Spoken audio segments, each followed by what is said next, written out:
Tontería de 8 a 8:35. Vamos a un tema que es muy importante para el futuro del Perú, que es el uso de nuestros recursos naturales. Ingeniero Carlos Herrera Descalzi, gracias por estar con nosotros. Buenos días, Rosa María, gracias por la invitación. Bueno, Ollanta-Humala ha dicho que su gobierno está dispuesto a venderle gas natural a Chile, pero que en realidad lo que quiere venderle es energía. No le quiere vender gas, y ya sé bien, ¿no es cierto? Nosotros, para conocimiento de nuestro público, ya estamos interconectados con Ecuador, nadie se ha muerto, le hemos vendido, ellos nos han vendido a nosotros, y podríamos estar interconectados con Chile, ¿no? Y luego con Bolivia y con Brasil. Sería realmente tener un sistema interconectado de toda América del Sur, ¿no? Sí, es el futuro. Es el futuro. O sea, las interconexiones se producen por economía. Entonces, conforme las demandas en los países van creciendo las ofertas, se utilizan recursos más baratos y se necesita mercados más amplios. Además de una ventaja, digamos que la época de lluvias, caso de Ecuador, es diferente de la del Perú. Eso entonces, es lo que pasa. Ellos tienen excedentes, nosotros tenemos excedentes, intercambiamos excedentes, los dos ganamos. Claro, sobre todo por el tema de la energía hidroeléctrica, que es a la que apostaría sobre todo la interconexión, ¿no?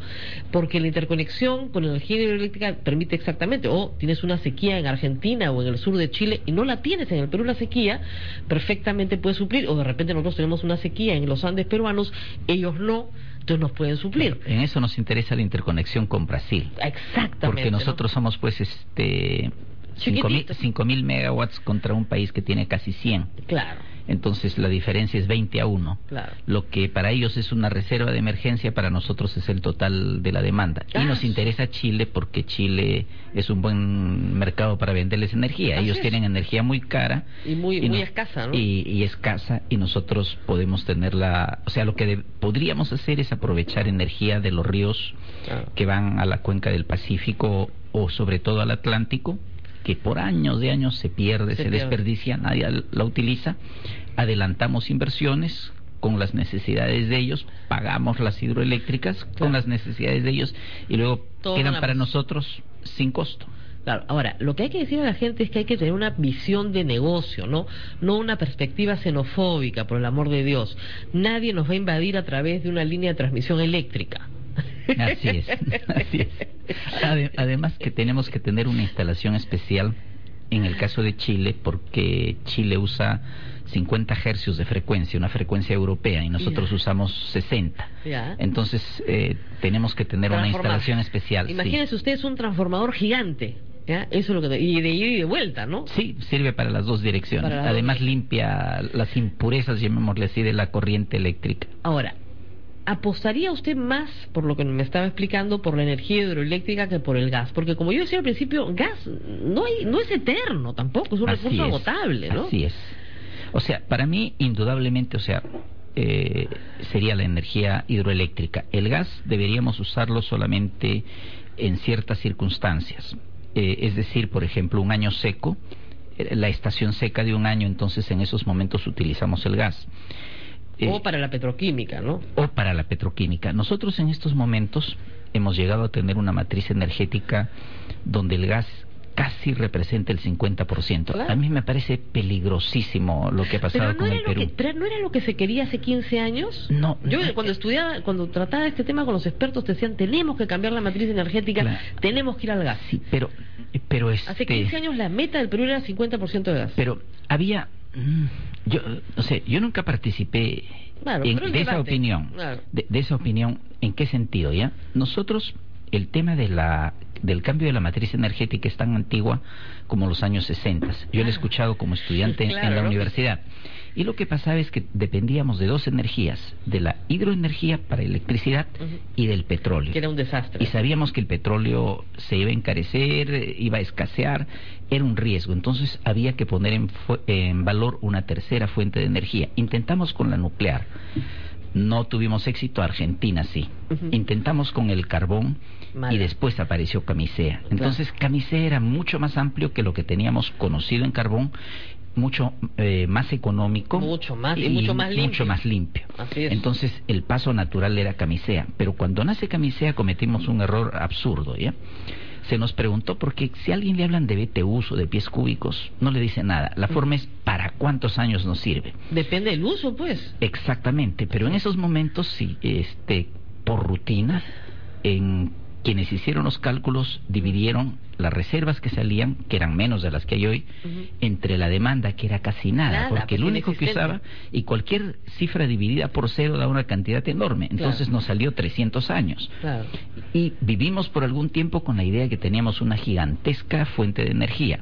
Si la hubiésemos comparado contra la demanda de energía global o sustituible que teníamos, hubiéramos tenido una cifra mucho más ahora realista. Es un cálculo difícil de hacer, porque tienes que calcular el crecimiento de la población, el crecimiento de la industria, el desarrollo. Exactamente. Hace 15 años el país era un país quebrado, saliendo de una espantosa crisis, entrando en el 97 a una espantosa crisis, con una población menor, menos industrializado. Entonces, simple y llanamente... Y con algo interesante, ¿ya? Con pérdidas en un sistema que venía de la época estatal, con mucha ineficiencia. Claro. Entonces, las pérdidas físicas, y se llaman también comerciales, los robos de energía, cuando entraron especialmente en Lima las empresas privadas de distribución, las redujeron drásticamente. Entonces, crecía la necesidad de la población, pero al mismo tiempo se ahorraba por las pérdidas. El efecto en la generación no era tan marcado como lo ha sido a partir del 2000. Claro, a partir del 2000 el país comenzó a crecer y la generación comenzó a crecer. Ahora, es evidente que generar electricidad a partir de gas es un negocio redondo, si no, no tendríamos todas las generadoras en Chilca peleándose unas a las otras y haciendo lobby descaradamente en el tema, pero lobby descarado, durante los últimos 5 años en el tema de a quién le toca tener su cuota de gas en el tubo, ¿no? Impresionante. Yo las cosas que he visto no lo puedo creer. O sea, gente que nunca te habla del tema, de repente te llamaba a hablarte del tema, ¿no? O sea, ¿qué le pasa? ¿Cuál es el interés acá? A ver, claro que el tubo tiene una limitación, pues no entra todo y todos quieren, porque es barato. O sea, en este momento poner una central de ciclo combinado te cuesta que 200, 300 millones de dólares, y a cambio tienes una rentabilidad brutal. Sí, o sea, si no, no habrían 4 en Chile, claro, pues. es la energía, o sea, es la inversión más barata, no el ciclo combinado, ¿ya? No. Pero sí, el ciclo simple es la inversión más barata que se puede hacer para producir una unidad de energía. Pero tiene otra ventaja: uno tiene una respuesta en 1 año y medio. Es decir, si hoy día se le da un directorio, le da curso a una inversión minera que va a demandar, digamos, 200 megawatts, en 1 año y medio está su solución eléctrica, si vamos por el gas. Así es. Si vamos por la hidro, vamos a esperar 7 años. O sea, esa inversión minera no se va a realizar, o tuvo que haberla contratado con 4 años de antelación. O sea, Camisea le cambió mucho de la historia económica al Perú, porque el Perú se encontró de repente en el año 2004 con que tenía energía abundante, limpia y barata. Así es. Entonces, el tema es que el fin de Camisea, y en eso es la preocupación de las exportaciones y de otras cosas, el fin de Camisea es el fin de esa era para el Perú, porque no hemos encontrado un sustituto y en el volumen que se necesita. O sea, hay gas. Todos los geólogos te dicen, hay. Pero el problema es que no se puede ahora en el Perú ni explorar, porque por los problemas sociales toda la exploración está parada. Explorar, no, ni siquiera estoy hablando de explotar. No, explorar mismo, por todo el tema social, ambiental. Entonces, no se puede explorar, no se encuentra nada. Pero si no se busca, o sea, esto es bien fácil, si no se busca, no se encuentra. Así es. Así de sencillo. Y todos los geólogos te dicen que ahí hay gas, y hay mucho más. Ahora, yo en eso siempre tomo las seguridades que uno debe tener para estos casos, teniendo en cuenta lo que arriesga, ¿ya? Claro. Las tasas en el mundo de acierto de los geólogos son 1 de 10. No los fastidie a los geólogos. No, es verdad. Es un buen trabajo, y si no hubiera empresas, si no hubiera gente con esa vocación y empresas con esa vocación, no tendríamos... Además, les digo, la inversión de sísmica, que es lo que hay que hacer, ¿no es cierto?, para encontrar ese es un trabajo fascinante. Estas personas están entrenadas para ver en unas curvitas donde usted no ve nada.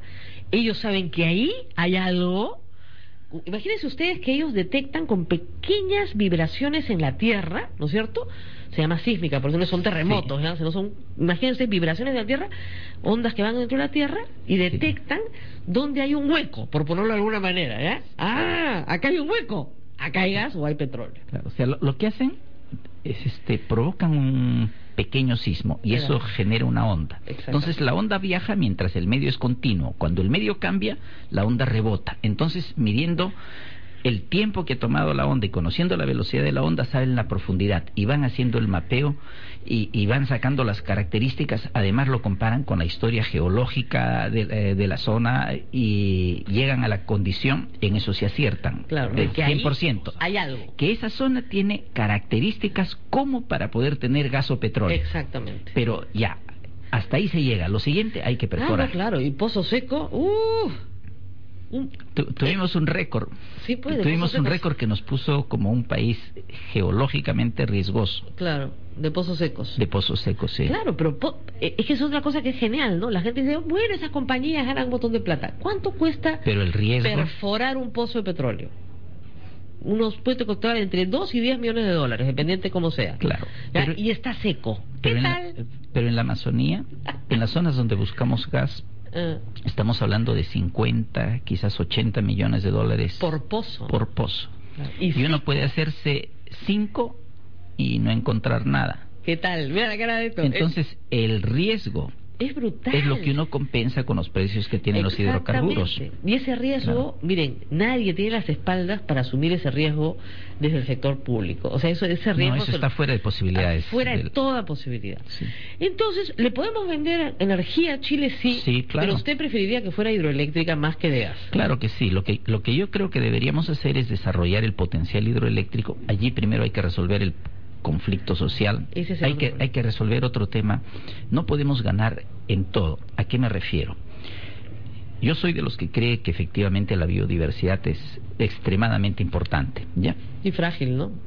Pero la tenemos en un territorio que no podemos proteger. Entonces quienes llegan ahí es la minería ilegal del oro y el narcotráfico. La llegada de hidroeléctrica en lugar de ellos dos representa una llegada del Estado y el control territorial de la zona. Lo otro es destrucción, cero impuestos, con todos los daños que conocemos. Entonces, en el balance hay que mirarlo bien. Hay que hacer un debate nacional sobre el tema, porque lo de Inambari es muy interesante como proyecto, ¿no? Yo me senté con el responsable, me explicó todo su proyecto, yo quería estar informada y la verdad que me informaron bien. Pero el problema es que tienes que inundar una zona equivalente a 2 distritos de Lima, ¿no? Imagínense ustedes, pues, la zona de San Isidro y Miraflores toda inundada, es un área muy grande. Hay que mover unas 1000 familias, más o menos, entre 1000 y 1500 tan familias. Difícil no es. Eso no es tan difícil. Comparado al tamaño del proyecto. No, evidentemente, son 1500 familias y hay que darles un medio de subsistencia, porque evidentemente viven del bosque. Entonces, si les vas a quitar el bosque, le estás quitando su medio de subsistencia. Una de las críticas que se hacían, que comparto, es decir, no vamos a sacar a personas que están acostumbradas a 500 metros de altura y ponerlos a 4000, ¿no? No, de ninguna manera. Es otro Tienes que ponerlos mundo. exactamente en la misma zona, ¿no? Pero darles un medio de subsistencia. Y el otro problema, que sí era complicado, era que los ecologistas decían que este espejo de agua gigantesco iba a generar un impacto de CO2 en la zona. Y eso iba a cambiar completamente la biodiversidad de la zona. Porque estás introduciendo un espejo de agua que no hay.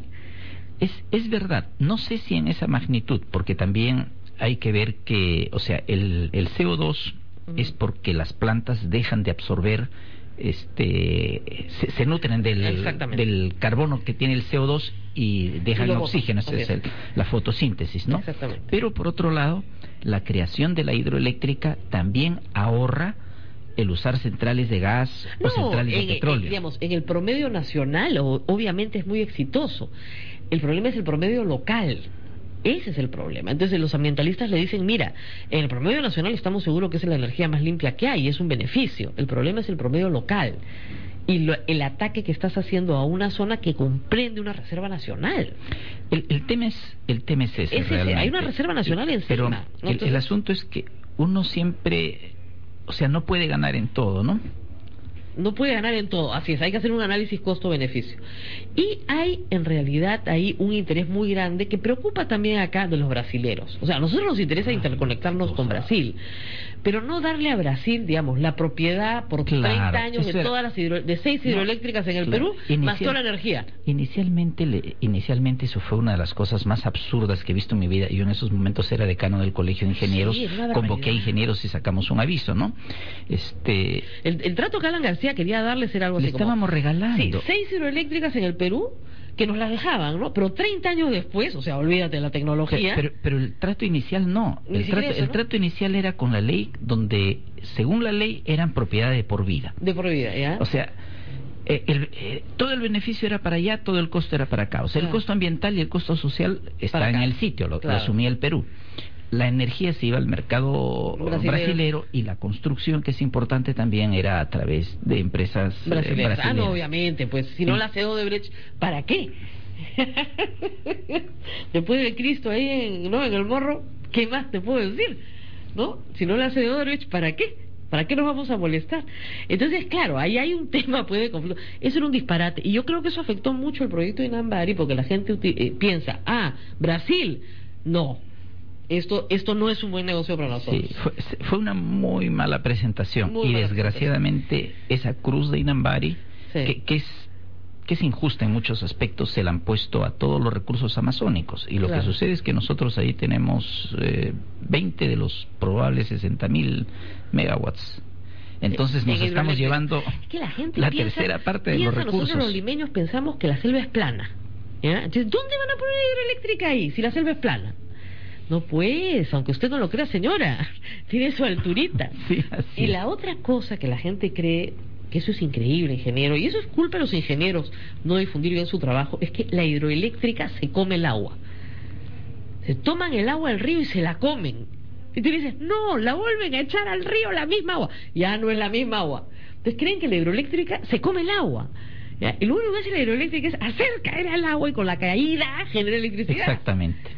¿No? Nada Exactamente. más. O sea, tomar la energía, se llama potencial de la caída del agua, y convertirla en electricidad. Lo único que necesitamos es una caída del agua. La misma. Es más, al agua se la limpia para que pueda pasar por las turbinas. A veces tiene, en el Nilo sonó el efecto de algunos fertilizantes naturales que lleven en algunas zonas, ¿no?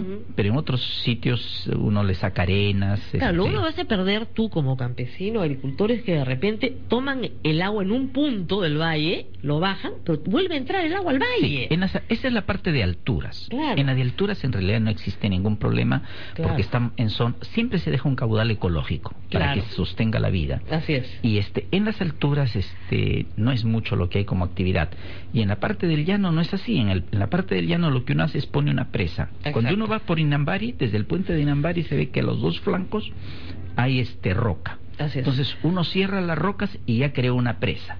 El agua está ahí, está a la vista. Eso es lo que crea una enorme laguna, un espejo enorme, y la caída es la que se utiliza. Y de ahí se utiliza una caída, y con esa caída se genera la electricidad. Y lo fantástico es que la regulación, el agua excedente que se iría al mar se almacena en esa presa y se utiliza en las épocas de sequía. Que te permite, pero la verdad es que nosotros desarrollo agrícola en la selva no podemos tener, eso está clarísimo, porque el suelo tiene muy poco sedimento, entonces ahí depredas completamente, ahí no se puede hacer agricultura. Ahora, entonces, ¿hasta cuándo nos dura el gas? O sea, vi unas curvas, un estudio, o sea, no es cuando se acabe, ya, porque el depende gas, cómo se use. El gas, claro, el gas sale mientras tiene presión suficiente y uno abre el caño. Abre el caño. Hay un momento en que ya no lo puede abrir más y comienza a caer. Ese es el momento crítico. Y eso estaría entre 10 y 15 años. Hasta 20 podríamos llegar. Si es que encontramos más. Si es que encontramos más, pero con lo que tenemos, que es con lo que hay que contar, está más cerca de 10 que de 15 años. Entonces, como hay que ponernos imaginativos, yo sé que tenemos que ir a la pausa, pero espérense un ratito. Yo estaba ahorita viajando pues por todo el norte de Europa, por todo el Báltico en realidad, y es impresionante lo que se ha hecho en Escandinavia con energía eólica. Sí. O sea, son lindos los postes, los molinos, están en toda Alemania, también en Francia. Los he visto casi en todas partes, o sea, en Dinamarca, en Suecia, en Finlandia. Se está viviendo de energía eólica. Y los postes no ocupan mucho espacio en campos de cultivo, pero son altísimos, eso sí, y son preciosos, porque es que en el Perú no tenemos energía eólica. El Perú sí tiene un buen potencial para energía eólica, pero la energía es siempre materia de economía. Claro. Entonces, eólica es más barata que petróleo. Es baratísima, claro. Pero hidroeléctrica es más barata que eólica. En la eólica, en un metro cúbico, las cosas se dimensionan por su volumen. Exacto. En un metro cúbico hay 1 kilo, es un metro cúbico de aire. Ajá. En agua, en un metro cúbico hay 1 tonelada. Qué bestia, ¿no? Y eso marca las diferencias de las cantidades de energía que no se llevan. Lo lindo que se ve. O sea, tú estás en medio del mar. Ahora, me dijeron que en el Perú el problema con nuestros vientos es que son muy irregulares. Entonces no tenemos vientos constantes, que es lo que necesitas para energía eólica, ¿no? Pero los estudios que hay dicen que, o sea, hay un factor que dice cuál es la persistencia en la que uno puede tener el viento para acumularla. Entonces, en el Perú la ponen entre 30 y 35, y hay sitios donde tiene 15 a 20%. O sea, desde ese punto de vista no sería tan malo en el Perú. Una de las cosas que sí estaría en contra en el Perú es la sismicidad.